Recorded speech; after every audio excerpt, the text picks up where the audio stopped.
Are you looking to learn all of the industry's best kept secrets that producers don't tell you? Look no further. This episode on As It Relates to Podcasting is covering just that. Welcome back to As It Relates to Podcasting. Let's keep this one short and sweet. Today's conversation is a roundtable between my team and I, and we wanted to bring you some of the things that we've learned over the last couple of years in production, specifically highlighting the marketing side of your podcast.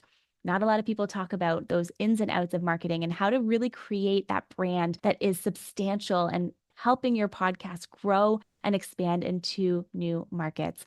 We talk about this and more in today's conversation. Let's get into it. Okay, I'm so excited to be on here with you guys. So, since this is going to go on the podcast this Thursday, this is our very first time doing our roundtable with the team.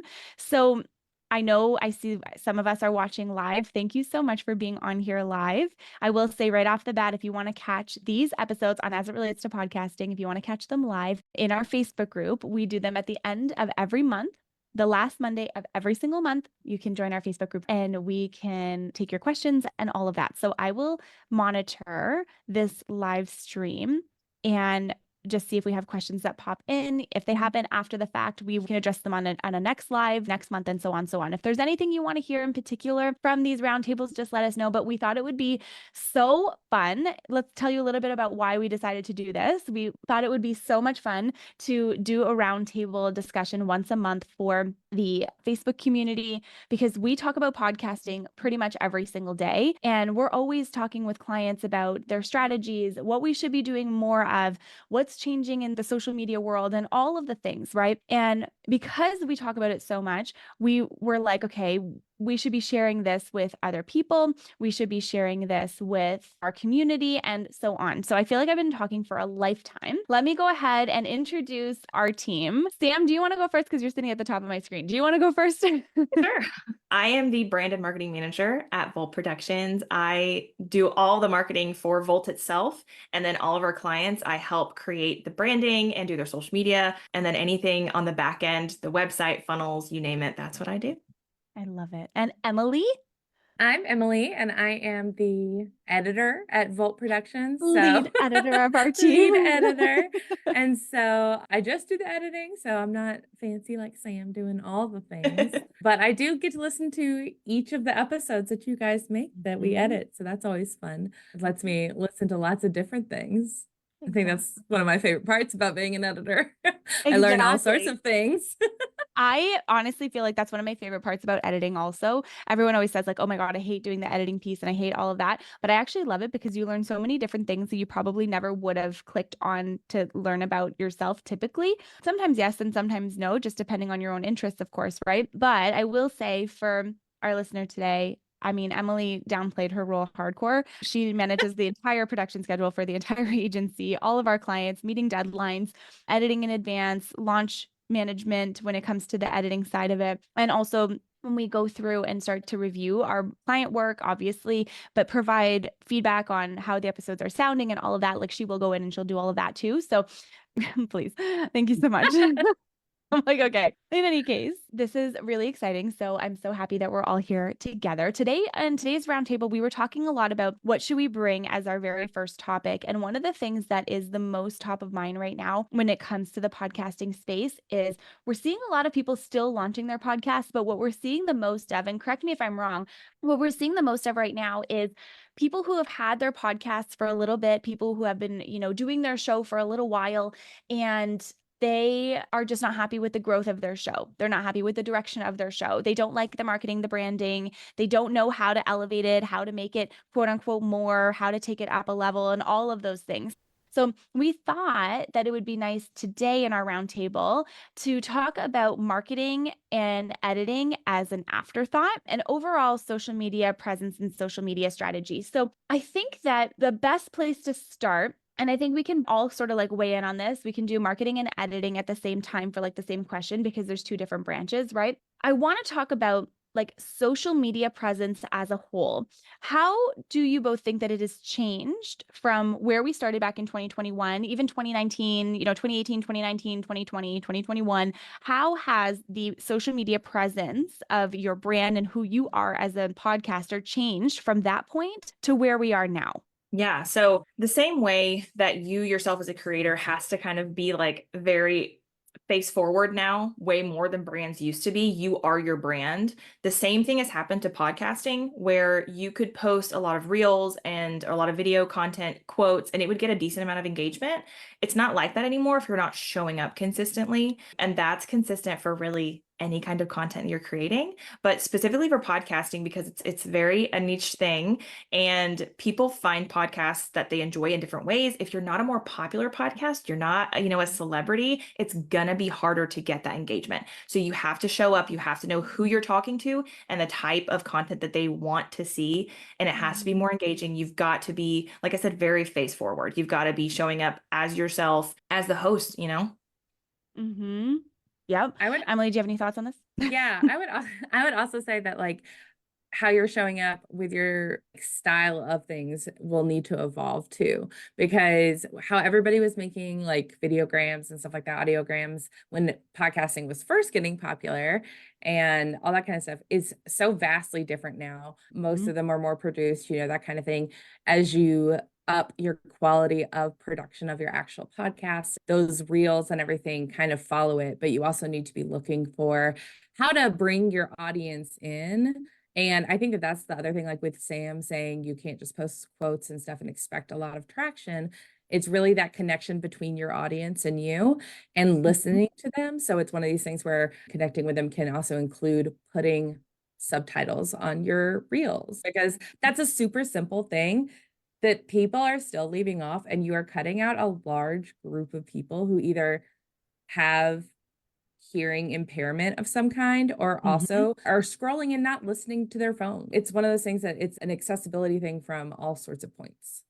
I love that, because the podcasting space isn't, if you think about it, it's an audio-based platform, right? Typically in the past, it's been audio-based. So, if you look at it from an accessibility point of view overall, it's always sort of missed a market in some ways. You know what I mean? Because if you can't listen to those episodes, how are you supposed to get the content? So now the way that podcasting has evolved into video content, for example, to help people, who may be able to like listen, but also need to like read lips at the same time to make out some of the words.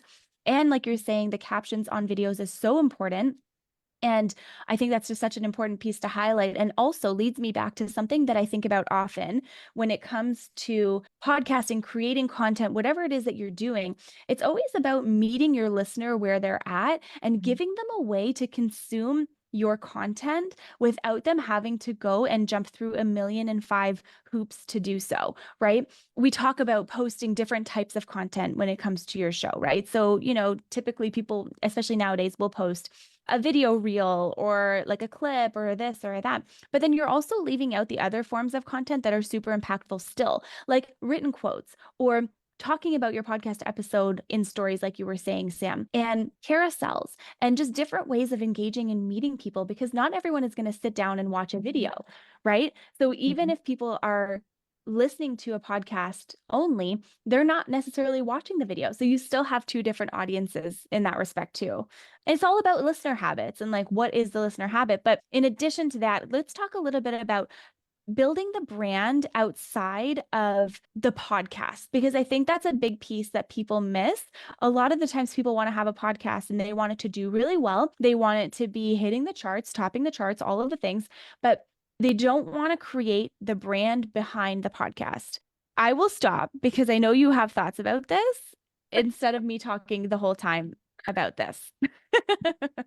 This is a huge one, because it also depends on what's behind your podcast. And when I say that, a lot of business owners start podcasts for their business. That is not going to be the same type of branding for a podcast that you would have for someone who's doing it for fun or someone who's on a more personal topic. It's going to be completely different. So if you are creating a podcast based on your business, you are going to match up with the brand you currently have. It's a lot easier to create kind of that persona for your podcast when you already have the business behind it, right? You're going to want it to be pretty similar. Whereas if you're doing it on a more personal topic, you're not as well known, you don't have a business behind it. That is a completely new ball game. And a lot of people come to us creating podcasts. They have no idea where to start with their branding.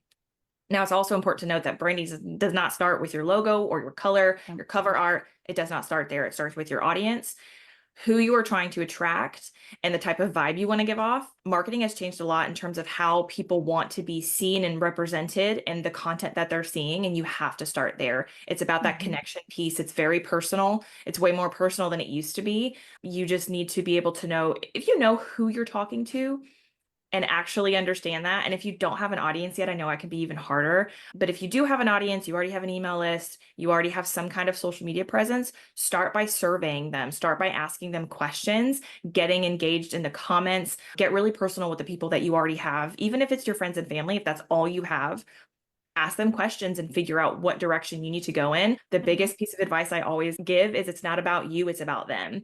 It's really hard for us to turn off our own perspective and, you know, what we think that people want to see. You've got to ask them first. Okay, but I love this because I think a lot of the times we create content with the intention in mind of like, this is what I want to create. This is what I feel like creating. And yes, like you want to create the content that you want to create also, because if you're creating content that you're not excited about, you're not going to do it. Right. Definitely. But at the same time, it's like, who is that message for? And so I see this often with clips, especially podcast clips on social media. I mean, there's so many different tools that you can use to create podcast content clips. We use Descript for ours, and we have tutorials about how to do this inside our membership, which is amazing. When you are creating content like that, though, what I find a lot is people just take all that content, you know, it'll give you like 15 or 20 clips or something. And then people are taking those 15 to 20 clips and just blasting them all over social media. But there's no intention behind the content that they're creating, right? It's like, let me take these 15 clips, let me just blast them all over. They don't start with a hook, they don't make sense. Nobody has any idea where it's coming from in the podcast episode. There's not enough context. So like, of course you could be posting, you know, 3 reels a day every single day, but if those reels don't make sense and that content doesn't land for your listener, you've completely missed them. And every time they see your clip, that's gonna be like, oh, not relevant to me. You know what I mean? Like it's not relevant to me. I think of this very much kind of in the same way as if you were to open your podcast with a quote from the middle of your podcast, it needs to be able to stand alone and grab someone's attention quickly and make them say, I understand what they're talking about and I want to know more about it. And I want to know how I can apply this. As far as if you're teaching, you know, if this is a purely entertainment podcast, you know, that might be different. You want to find something that's still going to hook people though. You can't just be posting a random joke that kind of is out in the middle of the ether that we don't really see how it could even possibly tie to what you're talking about because you made some sort of inside joke with your guest maybe. And it's like, doesn't make any sense. Okay, like, I don't know. And then I will also say that as far as branding and asking your audience what you want and everything like that, also just being like very approachable. Like you guys said, you need to be asking those things. And I know that it's really hard. When I was doing my standalone podcasting stuff and everybody was like, branding, marketing, I was like, I felt like I was putting on a voice. And so like, I just like I stopped posting because I was like, I feel like I'm being super fake and it's not me. And it really frustrated me. And that's not what people want. They want to know you. So don't be afraid of always having to be so polished because nobody is. And that kind of thing. So really think about it as a person to person versus a persona you're putting on to other people. Exactly.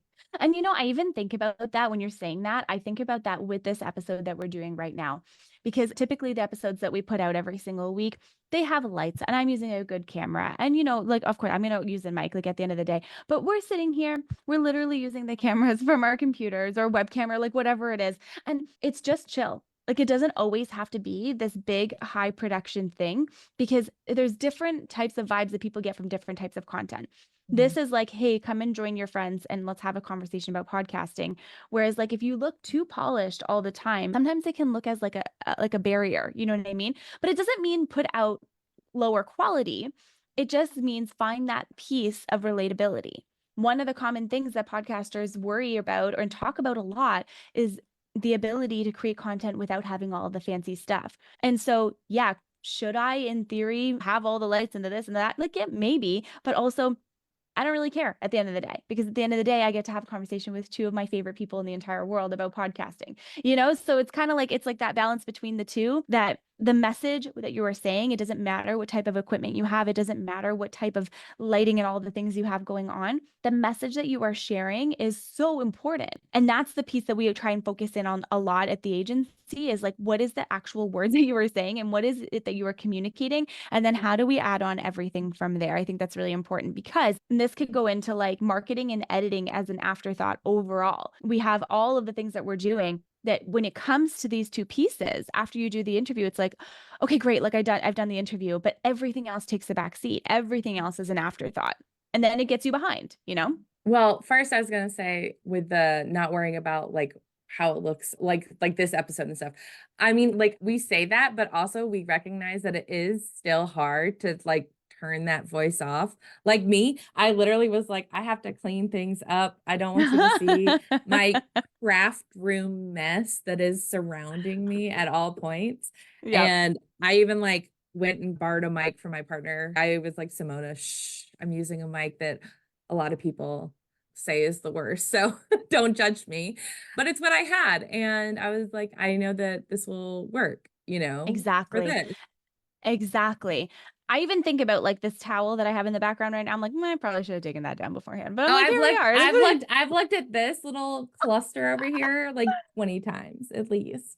My But Oh dogs my are God. walking around in my office right now, and I'm like, oh my goodness. And I can't stop them from walking around. No, exactly. Well, we can't hear them, if that makes you feel any better. So It does help. But there's like a difference between being authentic and not Yeah. being intentional, right? Right. Like people think that they have to be Mm. perfect. You don't have to be perfect, but people get so afraid to mess up or not be perfect that they don't want to be themselves almost. And it's Yeah. that, and people can tell if you're not being authentic. It's okay to be you, but obviously, like I said, there's a big difference between just letting it fly and like not really caring versus just letting yourself be you. And people want Yeah. you. They don't want a different version of you. We have people cookie cutter podcasts. We have cookie cutter creators everywhere. There's only one you. Be you. We want to see you. Exactly. Yeah. Exactly. Can I add to this really quick? Because I do want to talk about like what to do in terms of like marketing as an afterthought and editing as an afterthought, because I think those are like two really important things. But I'm also monitoring the chat from our live in the Facebook group right now. And Gary asked a question, and I thought that is like probably really good to bring up, especially at this point. And he says, that is what I am struggling with. I feel like I am putting on my radio voice instead of being natural. And so I replied back to him just now, and I just said, okay, we can happily give tips for this. So Gary's amazing. Gary's in our membership. Gary and I connected through an event, and Gary's launching his podcast, which is so exciting. And if you were to give a tip for getting past the radio voice and tapping into being more natural, what would you say? I would say, imagine that you're talking to someone you know. Yep. Like really put that in your head, that it is a conversation with someone who already knows you and that kind of thing. So they're not looking for perfection in how you speak. And I will say that I have definitely stopped listening to podcasts because I felt like they had too much of a radio show host voice. Like it was a little too Polished. perfect, polished. Yeah. I was like, this doesn't seem very real. And depending on what you're talking about, that can be really off-putting, because if you're talking about something that's like, for instance, like a very sad story or something like that, and you sound super polished and you don't sound like you connect to it, that's the problem, is that when you start sounding too polished and you disconnect and it just sounds like you can say anything without being flustered or anything without showing emotion, that's too much to me. I was listening to a podcast, they were sharing this really sad kind of story about something, and they just sounded so detached from it that I was like, oh, I don't want to listen to this. Like, why do you sound like you actually don't care at all? And I understand that they don't want to get too emotional, but there is a line of being genuinely, authentically like connected to your message.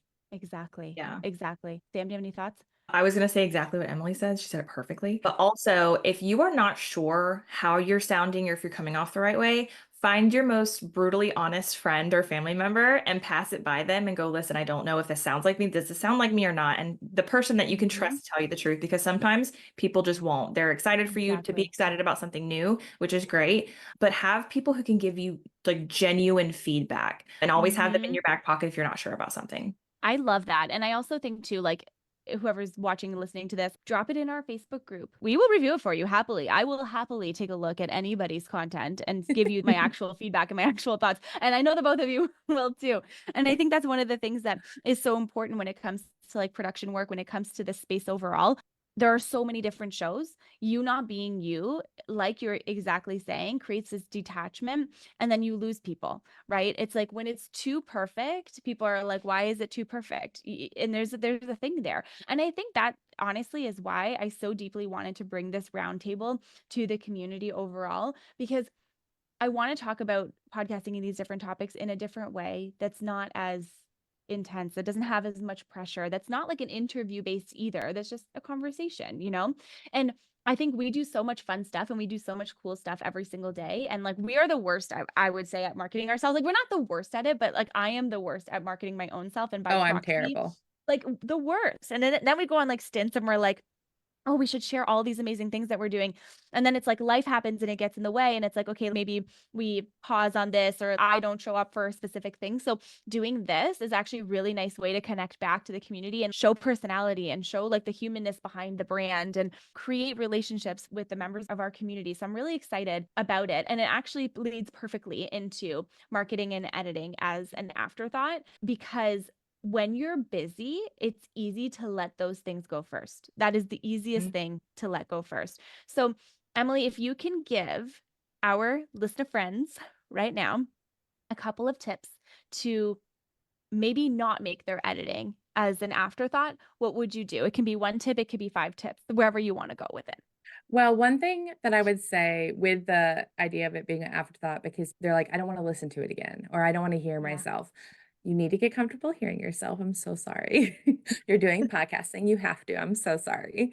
But I would also say with AI, there are things that can help you ease the burden of editing, but don't be overly reliant on it. And that's actually what I'm tying it in with the last thing too. If you sound too polished with so much AI that people can do AI podcasts, like I'm not going to listen to something if I think you're a computer. Like I'm not, Exactly. I don't want to. So, but there are still editing pieces that you can use. So like when we use the script, there's always the aspect of cutting out filler words, cutting out big gaps, things like that. And you can edit for clarity if you feel like you might ramble too much. But my biggest thing, and I've started doing it more, is instead of just cutting things where you don't see it, you can ignore them into script where you can still see what was there and you can decide if you want to add it back in. That way you're also making sure that the content, the message that you're trying to send is still getting across.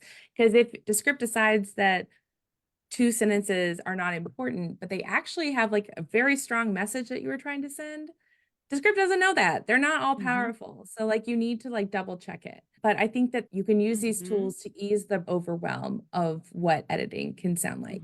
And I would also say one of the things is to not think that you need to have a sound engineering degree or something like that in order to edit some. I do not have a sound degree. I literally just changed from doing VA work to podcasting stuff because I enjoy podcasts and I want to work on them instead. Yeah. You can teach yourself skills. There are resources. So if you get stuck, ask for help instead of making it this thing that only you can do and you don't know where to go to look for those resources, look for that help. I know Simona has a ton of really great things in the community and in the membership and everything. And she does a Descript masterclass. Like there's so many things that you can do to just give you that edge. Do whatever you need to help yourself feel prepared and take breaks if you need to. I love that. Oh, we're a real fan of breaks around here. And we actually just did the first episode, real fan of breaks. And we just did a new podcast episode, the one that went out before this one, about how to come back from that break once you have it, which I think is really important because again, it goes back into marketing not being an afterthought, editing not being an afterthought, your social media presence not being an afterthought, and all of those things. And I will say this, I will add to what you're saying, Emily.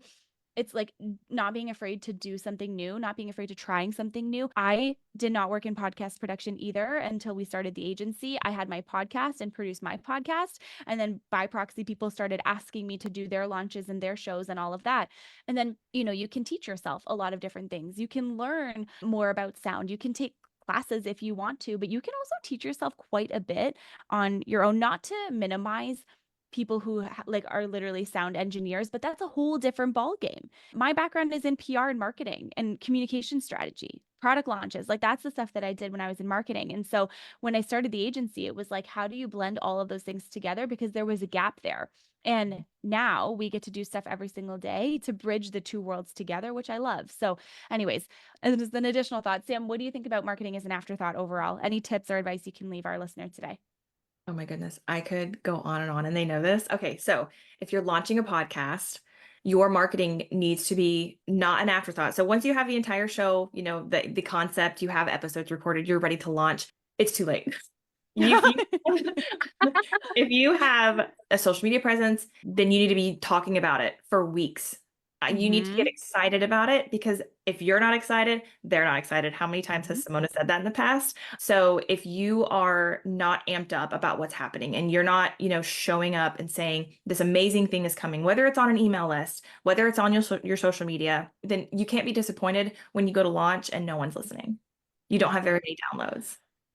You're not showing up as the person who is really excited about this new thing. And I'm so passionate about this because it's very frustrating and it's very hard to see people who have these amazing ideas and who are very creative and very talented and very smart selling themselves short because they don't want to show up on social media. It makes me sad. We have clients like this. We've had to talk, like, hype up, like, you know what you're talking about. You do. You're amazing at this. I want to see you show up as yourself, show up in stories. If you don't have an email list yet, build one. You can get a free trial for multiple different email marketing platforms. You don't even have to pay for it if you don't have very many subscribers. Get a form on a basic landing page. If you need help with this, reach out. We will help you set up something really simple that's not hard to do. Even if you're not techie, you don't have to be techie to do this.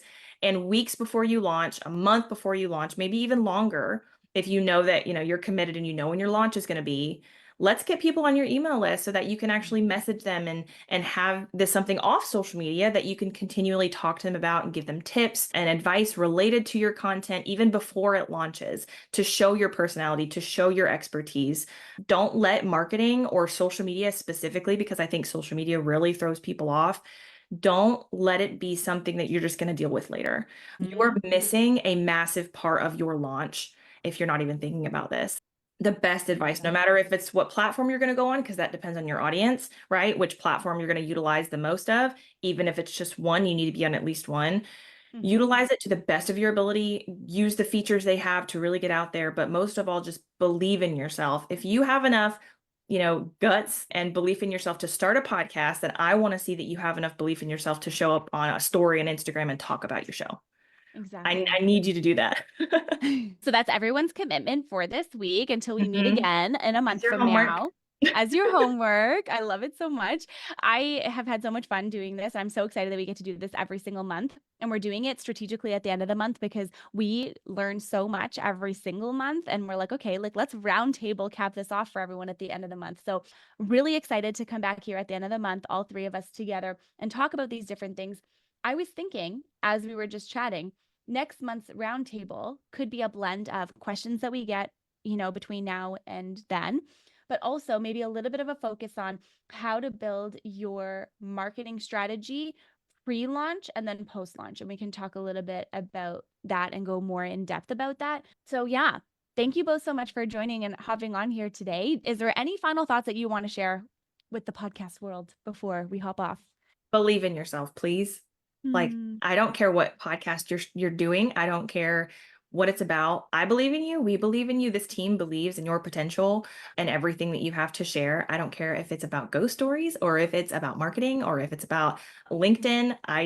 Whatever it is, like, we wholeheartedly believe in your potential to have a great, successful podcast. And I need you to believe that too. If your podcast is about ghost stories, please tell me. Yeah. Right. Drop the link in the chat. Just saying. And then another thing was, I was just going to say, if you don't tell people about your podcast, how is anyone gonna know? Like, just, Yeah. you don't have to talk about it every day to every new person you meet, but showing up in that marketing, whatever marketing platform makes you comfortable, making sure people know what you're doing is important. Thank you so much for joining me today. And thank you for watching this live. Catch us live next month as well. So we stream this into our Facebook community at the end of every single month, on the Monday at the end of every single month. And it goes live on the feed on the following Thursday. So please feel free to join us for that. Send us your questions. You can send them in our Facebook group. You can send them on Instagram, wherever you want. All of the links are in the episode notes below. And I will say, if anything you heard today is like, oh my God, yes, I need this. I want to learn more about this. Can we talk about this specific thing? We do free discovery calls within the Volt Productions team, which we can absolutely talk a little bit about strategy in those. So the link to book a discovery call is in the episode notes below as well. Thank you so much for joining us today. Thanks for making this so much fun. Everyone who joined live, awesome. And we will see you on the podcast next week.